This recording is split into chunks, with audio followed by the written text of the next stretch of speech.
Hello, അസ്സാം വലൈക്കും. എന്തൊക്കെയാണ് വിശേഷം? എല്ലാവർക്കും സുഖമല്ലേ? അതാ നോമ്പൊക്കെ തുടങ്ങിയില്ലേ? എങ്ങനെയുണ്ട്? എല്ലാവർക്കും നോമ്പൊക്കെ റാത്തായിട്ട് പോകണമെന്ന് വിചാരിക്കുന്നത്. നമുക്ക് അൽഹംദുലില്ലാ നമ്മളെ നോമ്പ് ഇതാ 3 ഇവിടെ കഴിഞ്ഞിട്ടുണ്ട്. അപ്പോൾ അതാ നോമ്പിന് ഉണ്ടാക്കാൻ പറ്റുന്ന നല്ലൊരു ഇഫ്താർ സ്നാക്കുമായിട്ടാണ് വന്നത് കേട്ടോ. നമ്മൾ കുട്ടികളൊക്കെ ഉള്ള വീട്ടിലാണെങ്കിൽ ഓരോ ദിവസം ഓരോ തരത്തിലാക്കി നമുക്ക് ഉണ്ടാക്കി കൊടുക്കണമല്ലോ. അപ്പോൾ അതാ ഇതിന് പറ്റിയ റൈറ്റാണ് ഇന്നത്തെ വീഡിയോ എന്ന് പറയുന്നത്. സൂപ്പറാണ്, നല്ല ടേസ്റ്റിയാണ്. ഒരു ഷവർമൻ്റെ ടേസ്റ്റിലുള്ള നല്ലൊരു സ്നാക്കാണ് കേട്ടോ. അപ്പോൾ എന്നും പറയുന്ന പോലെ തന്നെ സബ്സ്ക്രൈബ് ചെയ്യാതെ കാണുന്നവരുണ്ടെങ്കിൽ ഒന്ന് സബ്സ്ക്രൈബ് ചെയ്യണം, ലൈക്ക് ചെയ്യണം, ഷെയർ ചെയ്യണം. അപ്പോൾ ദാ നമുക്ക് ആദ്യം തന്നെ ഫില്ലിങ്ങിനുള്ളതാണ് കാണിക്കുന്നത്. ഒരു വലിയൊരു പാത്രം വെച്ച് കൊടുത്തിട്ടുണ്ട്. അതിലേക്ക് ഇത് 2 ടേബിൾ സ്പൂൺ ഓയിൽ വെച്ച് കൊടുക്കുക കേട്ടോ. ഏത് ഓയിലായാലും കുഴപ്പമൊന്നുമില്ല. ഇനിയിപ്പോൾ അത് അതിലേക്ക് ഒരു 1/2 ടേബിൾ സ്പൂൺ ഇഞ്ചി വെളുത്തുള്ളി പേസ്റ്റാണ് ചേർത്ത് കൊടുത്തത്. ഇത് ചതച്ചതുണ്ടെങ്കിൽ അതായാലും മതി. എൻ്റെ അടുത്ത് ഇപ്പോൾ പേസ്റ്റ് ഉള്ളതുകൊണ്ടാണ് ഞാനത് ചേർത്ത് കേട്ടോ. അതിൻ്റെ ഒരു പച്ചമണം മാറുന്ന വരെ നന്നായിട്ടൊന്ന് വഴറ്റിയെടുക്കുക. ഒന്ന് വാടിയെന്ന് കണ്ടു കഴിഞ്ഞാൽ കുറച്ച് വെജിറ്റബിൾസ് ആണ് ചേർക്കുന്നത്. 2 കളറിലുള്ള ബെൽ പെപ്പേഴ്സും ഒരു ക്യാരറ്റും ആണ് എടുത്തത് കേട്ടോ. എല്ലാം ഓരോന്നാണ് എടുത്തത്, വലിയ സൈസിലുള്ള ഓരോന്ന്. ഇനിയിപ്പോൾ ഈ കളർ ക്യാപ്സിക്കം കയ്യിലില്ല, പച്ച ആണ് ഉള്ളതെന്നുണ്ടെങ്കിൽ പച്ച ഇട്ടാലും മതി കേട്ടോ. അപ്പോൾ ഇത് മൂന്നും കൂടെ നന്നായിട്ടൊന്ന് ഒരു മിനിറ്റ് അല്ലെങ്കിൽ മാക്സിമം 2 മിനിറ്റ് കേട്ടോ, അത്രയും നേരം അത് വഴറ്റാൻ പാടുള്ളൂ. നല്ല ഹൈ ഫ്ലെയിമിലാക്കി വെക്കണം. എന്നിട്ട് ജസ്റ്റ് ഒന്ന് വഴറ്റി കൊടുക്കുക കേട്ടോ. നന്നായിട്ടൊന്ന് വഴറ്റി കൊടുക്കുക. ഒരു 1-1.5 മിനിറ്റ് നേരം ഇതൊന്ന് വഴറ്റിയെടുത്താൽ മതി. ഇനിയിപ്പോൾ ഇതിലേക്ക് ഞാൻ ഉപ്പിന് പകരം ചേർക്കുന്നത് ഒരു മാഗി ക്യൂബാണ് കേട്ടോ, ചിക്കൻ ക്യൂബാണ്. അപ്പോൾ അത് ചേർക്കണ്ടെന്നുണ്ടെങ്കിൽ പകരങ്ങൾ അതിന് പകരമായിട്ട് കുറച്ച് ഉപ്പ് ചേർത്ത് കൊടുത്താലും മതി. ഇത് ചേർക്കുമ്പോൾ ഒരു പ്രത്യേക ഫ്ലേവർ വരും, നല്ല ടേസ്റ്റ് കൂടും. ഇനിയിപ്പോൾ ഇഷ്ടമില്ല എന്നുണ്ടെങ്കിൽ ഉപ്പ് ചേർത്ത് കൊടുത്താൽ മതി. എന്നിട്ട് ഇതെല്ലാം കൂടെ ജസ്റ്റ് ഒന്ന് മിക്സ് ചെയ്ത് കൊടുത്തിട്ടുണ്ട്. ആ ഒരു മാഗി ക്യൂബ് നല്ലോണം ഒന്ന് അലിഞ്ഞ് വന്നു കേട്ടോ. ഇതിപ്പോൾ കുറച്ച് വെള്ളം ഇറങ്ങാൻ തുടങ്ങും, കുഴപ്പമില്ല. ആ സമയത്താണ് നമ്മൾ ഇതിലേക്ക് അടുത്ത ഇൻഗ്രീഡിയൻറ്റ് ചേർത്ത് കൊടുക്കുന്നത്. ഇനിയിപ്പോൾ അതിലേക്ക് ഞാൻ വേവിച്ച് വെച്ചിട്ടുള്ള ചിക്കനാണ് കേട്ടോ. അത് ഞാൻ ഒരു നോമ്പിൻ്റെ കുറച്ച് മുന്നേ ഉള്ള വീഡിയോയിൽ പറഞ്ഞിരുന്നു. അങ്ങനെ നമ്മൾ ചിക്കൻ ബോൺലെസ് ആക്കിയിട്ട് ഉപ്പിട്ടിട്ട് വേവിച്ചിട്ട് നമ്മൾ ഫ്രീസറിൽ വെച്ചാൽ നമുക്ക് എപ്പോൾ വേണമെങ്കിലും എടുത്തിട്ട് ഏത് സ്നാക്സിനും ഉപയോഗിക്കാം എന്നുള്ളത്. ഇതിൽ മസാലകളൊന്നും ഇടരുത്, ജസ്റ്റ് ഉപ്പ് മാത്രം ഇട്ടിട്ട് വേവിച്ച് ചിക്കി എടുത്തിട്ടുള്ള ചിക്കനാണ് കേട്ടോ. അത് ഞാൻ ഫ്രീസറിൽ നിന്ന് എടുത്തതാണ്. അപ്പോൾ അതൊരു 1/2 കിലോ ഉണ്ടാവും കേട്ടോ. അതിപ്പോൾ ഞാൻ ഈ ചേർത്ത അളവ് പറയുകയാണെങ്കിൽ ഒരു 1/2 കിലോ ഉണ്ടാവും. ആ ചിക്കനും കൂടെ ചേർത്തിട്ട് നന്നായിട്ടൊന്ന് മിക്സ് ചെയ്ത് കൊടുക്കുക. ആ ഒരു വെജിറ്റബിൾസിൻ്റെ ഫ്ലേവറും നമ്മൾ ചേർത്ത ആ ഒരു മാഗി ക്യൂബും ഇതിലേക്ക് പിടിച്ച് വരണം. ഒരു മിനിറ്റ് നേരം ഇളക്കിയാൽ മതി. ഒരു മിനിറ്റിന് ശേഷം ഞാൻ ക്യാബേജ് ഇട്ട് കൊടുക്കുകയാണ് കേട്ടോ. ക്യാബേജിൻ്റെ അളവ് എന്ന് പറഞ്ഞാൽ ഇപ്പോൾ എത്ര ഉണ്ടാവും, ഒരു 2 കപ്പോളം ഉണ്ടാവും കേട്ടോ. അത് കുറച്ച് കൂടുതലുള്ളത് കൊണ്ടാണ് പറയുന്നത്. ഇനിയിപ്പോൾ മൊത്തത്തിൽ നിങ്ങൾ കുറയ്ക്കുന്ന സമയത്ത് അതിനനുസരിച്ച് ബാക്കി എല്ലാ ഇൻഗ്രീഡിയൻസും കുറച്ച് കൊടുക്കണേ.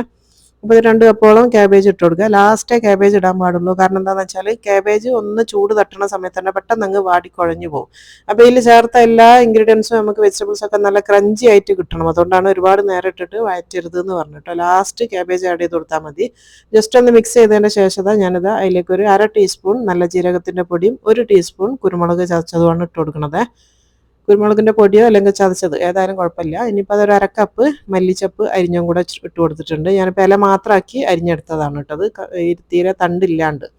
ഇനി ഇതെല്ലാം കൂടെ ജസ്റ്റ് ഒന്ന് മിക്സ് ചെയ്ത് കൊടുക്കുക കേട്ടോ. നന്നായിട്ട് ആ ഒരു പൊടികളൊക്കെ എല്ലായിടത്തും ആവുന്ന രീതിയിൽ ഒന്ന് മിക്സ് ചെയ്ത് കൊടുക്കുക. നമ്മളെ മിക്സിങ് ഇവിടെ റെഡി ആയിന്. ഇനി ബാക്കി ഇൻഗ്രീഡിയൻറ്റ് ഇതൊന്ന് തണുത്തതിന് ശേഷമാണ് ചേർത്ത് കൊടുക്കേണ്ടത്. അപ്പോൾ അതെല്ലാം കൂടെ ജസ്റ്റ് ഒന്ന് മിക്സ് ചെയ്തിട്ടുണ്ട്. ഇപ്പോൾ അത് നന്നായിട്ട് മിക്സ് ചെയ്തു കേട്ടോ. ഇത് നമുക്കൊന്ന് മാറ്റി വെക്കാം, നന്നായിട്ടൊന്ന് തണുക്കട്ടെ, ചൂട് മൊത്തത്തിലൊന്ന് മാറണം. ഇപ്പോൾ ഈ ഒരു ഫില്ലിംഗ് ഒക്കെ നന്നായിട്ട് തണുത്തിട്ടുണ്ട്. നല്ല ചൂടൊക്കെ ആറി നല്ല തണുത്തിട്ടാണ് ഇപ്പോൾ ഇതുള്ളത് കേട്ടോ. ഇങ്ങനെ ആയിക്കഴിഞ്ഞാൽ മാത്രം നമ്മൾ ഇതിലേക്ക് മയോണൈസ് ചേർത്ത് കൊടുക്കുക. പ്ലെയിൻ മയോണൈസാണ് ഞാൻ ചേർക്കുന്നത്. നിങ്ങൾക്ക് ഇനി വീട്ടിലുണ്ടാക്കുന്ന സമയത്ത് ഗാർലിക് ചേർത്തിട്ട് ഉണ്ടാക്കണമെങ്കിൽ അതും കൊടുക്കുക കേട്ടോ. ഏതായാലും കുഴപ്പമില്ല. ഞാനിപ്പോൾ ഒരു 1/2 കപ്പോളം മയോണൈസും കൂടെ ചേർത്ത് കൊടുത്തിട്ടുണ്ട്. മയോണൈസ് ചേർത്തിട്ട് നന്നായിട്ടൊന്ന് മിക്സ് ചെയ്ത് കൊടുക്കുക കേട്ടോ. ഒരു ക്രീമി ടെക്സ്ചറായി കിട്ടാൻ വേണ്ടിയിട്ടാണ്. ആ ഒരു നമ്മളൊരു ഷവർമ കഴിക്കുമ്പോഴുള്ള ആ ഒരു ഫ്ലേവർ വരാൻ വേണ്ടിയിട്ടാണ് കേട്ടോ. എങ്ങനത്തെ മയോണൈസ് ആയാലും കുഴപ്പമില്ല. എന്നിട്ട് നന്നായിട്ടൊന്ന് മിക്സ് ചെയ്ത് കൊടുക്കുക. ഒരു ക്രീമി ആയിട്ടുള്ള നല്ലൊരു ഫില്ലിങ് ഇവിടെ റെഡി ആയിരുന്നു. അപ്പോൾ അത് കണ്ടല്ലോ, എല്ലാ വെജിറ്റബിൾസൊക്കെ അതും ഉണ്ട്, ചിക്കനും ഉണ്ട്, മയോണൈസും ഉണ്ട്. ഇനി എല്ലാം കൂടെ മിക്സ് ചെയ്തിട്ട് ഇതിന് ഞാൻ വേറൊരു പാത്രത്തിലേക്ക് മാറ്റി കൊടുക്കുന്നുണ്ട്. ഇപ്പോൾ അതാ വേറൊരു ബൗളിലേക്ക് മാറ്റിയെടുത്തിട്ടുണ്ട് കേട്ടോ. അത് മൊത്തത്തിലുള്ള ആ ഒരു ഫില്ലിംഗ് ആണ്. ഇനി നമുക്ക് ഉണ്ടാക്കേണ്ടതെന്ന് വെച്ചാൽ ഈ ഫില്ലിംഗ് വെച്ചിട്ട് ഞാനിപ്പോൾ ഇതാ ഈ സമൂസൻ്റെ ഷീറ്റ് തന്നെയാണ് കേട്ടോ എടുത്തത്. ഞാനിവിടെ മിനി സമൂസ ഷീറ്റാണ് എടുത്തത്. ഇതെന്ന് വെച്ചാൽ ചെറിയ സമൂസ ഷീറ്റാണ് കേട്ടോ. 2 സൈസിലുള്ള സമൂസ ഷീറ്റാണ് നമുക്ക് വാങ്ങാൻ കിട്ടുക. ഒന്ന് സാധാരണ നമ്മൾ വാങ്ങിക്കുന്ന ആ ഒരു സൈസ് തന്നെ, ഒന്ന് ഇതാണ് കേട്ടോ. ഇത് മിനി സമൂസ ഷീറ്റ് എന്നാണ് ഇതിന് പറയുക. ഇത് സ്വിറ്റ്സിൻ്റെതും എല്ലാം കിട്ടും കേട്ടോ, ഏത് ബ്രാൻഡും കിട്ടും. ഞാനിവിടെ ബ്രാൻഡല്ല വാങ്ങൽ, ഇങ്ങനത്തെ നാടൻ ടൈപ്പിലുള്ള ഈ ഒരു ഇതാണ്, ഓയിലി ആയിട്ടുള്ള. ഇനിയിപ്പോൾ അതിൽ നിന്ന് ഇങ്ങനത്തെ ഓരോന്നും ഇങ്ങനെ ഒന്ന് ഇളക്കി വെച്ച് കൊടുക്കട്ടെ. ഞാനിത് മൊത്തത്തിലൊന്ന് ഇങ്ങനെ ഇളക്കി മാറ്റി വെക്കുന്നുണ്ട്. ഇപ്പോൾ അതെല്ലാം ഒന്ന് ഇളക്കി വെച്ചിന്. ഇനിയിപ്പോൾ അതിൽ നിന്ന് 2 പീസ് എടുക്കുക കേട്ടോ. ഇപ്പോൾ 2 തരത്തിൽ ഫോൾഡ് ചെയ്യണ ഞാൻ കാണിച്ചു തരാം. മുറിച്ചിട്ടും മുറിക്കാണ്ടും ഫോൾഡ് ചെയ്യണത് കാണിച്ചു തരാം. ആദ്യം ഞാൻ മുറിക്കാണ്ട് ഫോൾഡ് ചെയ്യുന്നതാണ് കാണിക്കുന്നത്. 2 പീസ് ഇങ്ങനെ ക്രോസ് ആയിട്ട് വെച്ച് കൊടുത്തിട്ടുണ്ട്. ഇനിയിപ്പോൾ കുറച്ച് വേണ്ടത് മൈദപ്പൊടി കുറച്ച് ഇങ്ങനെ വെള്ളം പോലെ ഒന്ന് കലക്കി വെക്കണേ. അതൊരു പശ ഉണ്ടാക്കാൻ വേണ്ടിയിട്ടാണ്. ഇനിയിപ്പോൾ ഇതിൻ്റെ ഫില്ലിങ് സെൻറ്ററിലായിട്ട് വെച്ച് കൊടുക്കുക. അത്യാവശ്യം നല്ലോണം തന്നെ ഫില്ലിങ് വെച്ചോ കേട്ടോ, നല്ലോണം നല്ല ടേസ്റ്റ് ഉണ്ടാവുക. അപ്പോൾ ഫില്ലിങ് വെച്ച് കൊടുത്തിട്ടുണ്ട്. ഇനിയിപ്പോൾ ആ 4 ഭാഗത്തും ബാക്കിയുള്ള 4 ഭാഗത്തും നമ്മൾ ആ ഒരു മൈദ കലക്കി വെച്ചിട്ടില്ല, അതൊന്ന് ഇങ്ങനെ ഒന്ന് ബ്രഷ് ചെയ്ത് കൊടുക്കുക കേട്ടോ. ആ ഒരു പശ ഒട്ടി കിട്ടാൻ വേണ്ടി മാത്രമാണ്. അപ്പോൾ അതാ ഇങ്ങനെ ഒന്ന് 4 ഭാഗത്തും 4 സൈഡിലും നന്നായിട്ടൊന്ന് തേച്ച് കൊടുക്കുക. ഇതിപ്പോൾ മുറിക്കാണ്ട് ഫോൾഡ് ചെയ്യുന്നതാണ് കാണിക്കുന്നത് കേട്ടോ. ഞാൻ മുറിച്ചിട്ട് ഫോൾഡ് ചെയ്യണോ കാണിച്ചു തരാം. ഇനിയിപ്പോൾ ഇതാ അടിയിലുള്ള ഷീറ്റില്ലേ, നമ്മൾ അടിയിൽ വെച്ച അതാണ് ഇങ്ങോട്ടേക്ക് ആദ്യം ക്രോസ് ചെയ്തിട്ട് മടക്കേണ്ടത്. ഇനി ഇതിൻ്റെ തൊട്ടടുത്തുള്ള വേറൊരു ഷീറ്റ് തിരിച്ച് ഇങ്ങോട്ടേക്കും ക്രോസ് ചെയ്ത് മടക്കുക കേട്ടോ. ഇപ്പോൾ അത് 2 ഭാഗത്തേക്കും മടക്കി. ഇനിയിപ്പോൾ തിരിച്ച് അതേപോലെ ആദ്യം എടുത്ത പോലെ ഇതിൻ്റെ ഓപ്പോസിറ്റ് സൈഡിൽ നിന്ന് തിരിച്ച് ഇങ്ങോട്ടേക്ക് മടക്കുക. ഇനിയിപ്പോൾ ലാസ്റ്റ് ഭാഗം അതും കൂടെ ഒന്ന് ഫോൾഡ് ചെയ്തെടുക്കുക. അപ്പോൾ ഇതിങ്ങനെ മുറിക്കാണ്ട് നമ്മൾ ഫോൾഡ് ചെയ്തുകൊണ്ട് 2 ഭാഗത്ത് കുറച്ചൊരു എക്സ്ട്രാ ആയിട്ട് വരും. ഇതിപ്പോൾ കണ്ട 2 ഭാഗത്ത് എക്സ്ട്രാ ആയിട്ട് വരുന്ന അതിൻ്റെ കൂടെ തന്നെ ഇങ്ങനെ ഒന്ന് ഫോൾഡ് ചെയ്ത് വെച്ച് കൊടുക്കുക. അല്ലെങ്കിൽ ഇതിൻ്റെ ഉള്ളിലാക്കിയിട്ടും വെക്കാം കേട്ടോ. ഇങ്ങനെ ഫോൾഡ് ചെയ്യുകയും ചെയ്യുക, വേണമെങ്കിൽ ഇതിൻ്റെ ഉള്ളിലേക്ക് തുറന്നിട്ട് വേണമെങ്കിൽ ഉള്ളിലേക്ക് ആക്കി കൊടുക്കുകയും ചെയ്യുക. ചെറിയൊരു പീസല്ല, അപ്പോൾ അത് വേണമെങ്കിൽ ഉള്ളിലാക്കി കൊടുക്കുകയും ചെയ്യുക. അങ്ങനെ ഇതൊന്ന് തുറന്നിട്ട് ഇതിൻ്റെ ഉള്ളിലേക്ക് ആക്കി കൊടുക്കുക. അപ്പോൾ ഇതാണ് മുറിക്കാണ്ട് ഫോൾഡ് ചെയ്യുന്ന മെത്തേഡ് എന്ന് പറയുന്നത് കേട്ടോ. ഈ ഒരു ഷീറ്റ് നമ്മൾ മുറിക്കാണ്ട് ഫോൾഡ് ചെയ്ത്. ഇനിയിപ്പോൾ അടുത്തത് ഞാൻ കാണിച്ചു തരാം. ഫസ്റ്റ് ബോക്സ് ഇവിടെ റെഡി ആയിന്, അതവിടെ മാറ്റി വെക്കുക. ഇനിയിപ്പോൾ അടുത്തത് അതേപോലെ തന്നെ ഞാനൊന്ന് സ്പീഡാക്കി കാണിച്ചു തരാം. ഒന്ന് മുറിക്കുക, ഒരു ചെറിയ പീസ് മുറിച്ചിട്ട് ഒഴിവാക്കുക കേട്ടോ. അത് കളയണ്ട, അത് നമ്മൾ ത്രെഡ് ചിക്കൻ ഉണ്ടാക്കാൻ വേണ്ടി നല്ല സ്ലൈസ് ആയിട്ട് മുറിച്ച് വെച്ചാൽ നമുക്ക് ത്രെഡ് ചിക്കൻ ഉപയോഗിക്കാം. ഇനിയിപ്പോൾ അത് മുറിച്ചിട്ട് ശേഷം നേരത്തെ പറഞ്ഞ പോലെ തന്നെ ക്രോസ് ചെയ്ത് വെച്ചിട്ട് 4 ഭാഗത്തും മൈദൻ്റെ ഇതൊന്ന് തേച്ച് കൊടുക്കുക. എന്നിട്ട് സെൻറ്ററിൽ ഫില്ലിങ് വെച്ച് കൊടുക്കുക. ഫില്ലിങ് വെച്ചതിന് ശേഷം നമ്മളിത് മുറിച്ചിട്ട് കുറച്ച് ഒഴിവാക്കിയതുകൊണ്ട് ഇത് കറക്റ്റ് ബോക്സ് ആയിട്ടാണ് വരിക കേട്ടോ. ഇതിൽ നമുക്ക് ഉള്ളിലേക്ക് ഫോൾഡ് ചെയ്യാനോ ലാസ്റ്റ് ഒരു എക്സ്ട്രാ വരുമൊന്നുമില്ല. ഇത് കറക്റ്റ് ബോക്സ് ആയിട്ട് വരും. ഇതിപ്പോൾ കണ്ടില്ലേ, ഇങ്ങനെയാണ് മുറിച്ചിട്ട് ഫോൾഡ് ചെയ്യുന്ന രീതി എന്ന് പറയുന്നത്.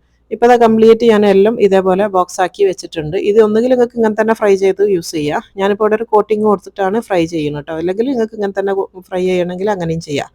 അപ്പോൾ ഡയറക്റ്റ് വേണമെങ്കിൽ അങ്ങനെയും ചെയ്യാം. ഇനിയിപ്പോൾ അതാ നമ്മൾ ആ ബാക്കിയുള്ള മൈദപ്പശാണ് ഇട്ടത്. ഇതിലേക്ക് കുറച്ചധികം വെള്ളം വെച്ചിട്ട് ഇതിനൊന്ന് ലൂസാക്കി എടുക്കുക. അപ്പോൾ അതാ കുറച്ചധികം വെള്ളം വെച്ചിട്ട് ഇതുപോലെ ആക്കി എടുത്തിട്ടുണ്ട്. അത് ശരിയായ നല്ല പച്ചവെള്ളം പോലെ ആക്കി എടുത്തിട്ടുണ്ട്. അത്രേ നമുക്ക് ആവശ്യമുള്ളൂ, കാരണം കോട്ടിങ്ങിൻ്റെ ആവശ്യമില്ല. ഇനിയിപ്പോൾ വേണ്ടത് റോസ്റ്റ് ചെയ്തിട്ടുള്ള നമ്മളെ ബ്രെഡ് ക്രംസും ഇവിടെ റെഡിയാക്കി വെച്ചിട്ടുണ്ട്. ഇനിയിപ്പോൾ ഓരോ ബോക്സ് എടുത്തിട്ട് ആ മൈദൻ്റെ വെള്ളത്തിൽ ഒന്ന് ജസ്റ്റ് ഒന്ന് ഡിപ്പ് ചെയ്തെടുക്കുക. അങ്ങ് കാണുമ്പോൾ തന്നെ മനസ്സിലാകുന്നുണ്ടാവും അതിൻ്റെ മേലെ ഒരു മൈദപ്പൊടിയോ ഒന്നുമില്ല. ജസ്റ്റ് ഒന്ന് മുക്കി ഒരു വെള്ളത്തിൽ മുക്കിയ പോലെയാണ് ഉണ്ടാവുക. എന്നിട്ട് ഇതിനതാ നമ്മൾ ബ്രെഡ് ക്രംസിൽ നന്നായിട്ട് ഇതിനൊന്ന് കവർ ചെയ്ത് എടുക്കുക.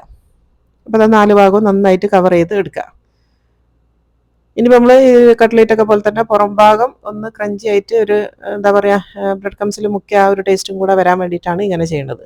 അപ്പോൾ അത് നന്നായിട്ട് കോട്ട് ചെയ്തിട്ടുണ്ട്. ഇതേപോലെ തന്നെ ബാക്കിയുള്ള എല്ലാം ചെയ്തെടുക്കുക.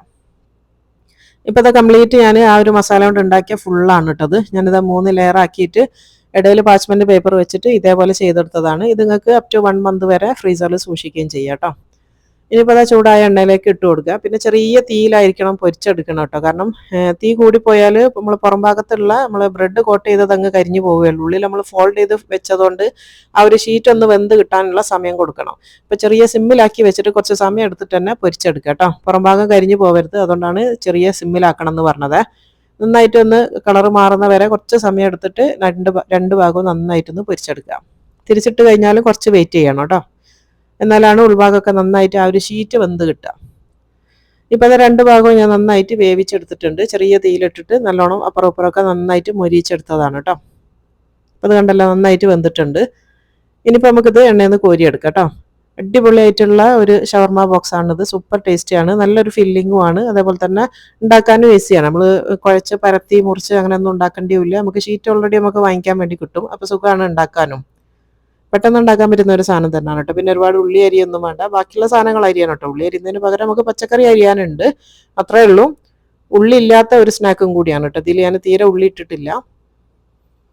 ഇപ്പോൾ അത് ഫ്രൈ ചെയ്തതൊക്കെ ഞാനിവിടെ മാറ്റി വെച്ചിട്ടുണ്ട്. ഒരു പ്ലേറ്റിലേക്ക് മാറ്റി വെച്ചു കേട്ടോ. നല്ല അടിപൊളിയായിട്ടുള്ള ക്രഞ്ചി ആയിട്ടുള്ള ഒരു അടിപൊളി ഷവർമ ബോക്സ് തന്നെയാണിത്. സൂപ്പർ ടേസ്റ്റിയാണ്. ചെറിയവർക്കും വലിയവർക്കും എല്ലാം ഇഷ്ടമാവും. അപ്പോൾ റമദാൻ ആയതുകൊണ്ട് നോമ്പിനൊക്കെ നല്ല നല്ല എല്ലാവർക്കും ഇഷ്ടപ്പെടുന്ന ഒരു സ്നാക്ക് തന്നെയാണ് കേട്ടോ അത്. അപ്പോൾ എല്ലാവരും ട്രൈ ചെയ്ത് നോക്കുക. ട്രൈ ചെയ്തിട്ട് നിങ്ങളെ ഫീഡ്ബാക്ക് ഒക്കെ അറിയിക്കാനും മറന്നു പോകരുത്. അപ്പോൾ ഇൻഷാ അല്ലാഹ് ഇനി അടുത്ത നല്ലൊരു വീഡിയോ ആയിട്ട് കാണുന്നത് വരെ അസ്സലാമു അലൈക്കും.